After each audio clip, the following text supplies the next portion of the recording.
CM பேசுறாங்கம்மா. Hello CM அவர்கள் sorry சொன்னாங்க, தப்பு இல்ல. உங்களுடைய ஆட்சி காலத்துல இதே மாதிரி போலீஸ் விசாரணையில 24 பேர் இறந்து போயிருக்கிறாங்க. அந்த 24 பேரோட குடும்பத்துக்கும் நீங்க சாரி சொன்னீங்களா?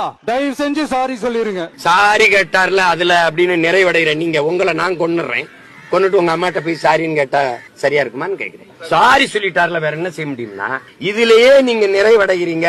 அதுக்கு மேல அவர் என்ன செய்ய முடியும்னு சொல்றேன். நீங்க உங்களை கொன்றுவோம், கொன்னுட்டு வீட்டுல போய் அம்மாட்ட சாரி சொல்லிடுறேன், சரியாயிருமான்னு பாருங்க. இதெல்லாம் ஒரு நாடு. என் தம்பி அஜித் செத்துட்டான். எல்லாரும் பெத்த தாய் தந்தை கூட பிறந்தவன் மறந்தாலும் இந்த மகன் மறந்து போயிடும் மட்டும் நினைக்காத. பிறந்த மண்ணில இருந்து சொல்ற ஒரு நாள் எந்த கொம்பாதி கொம்ப உத்தரவு வந்தான் யார அடிச்சு கொள்ள சொல்லி தூக்கி வெளுக்கல. நான் நல்லா அத்தால்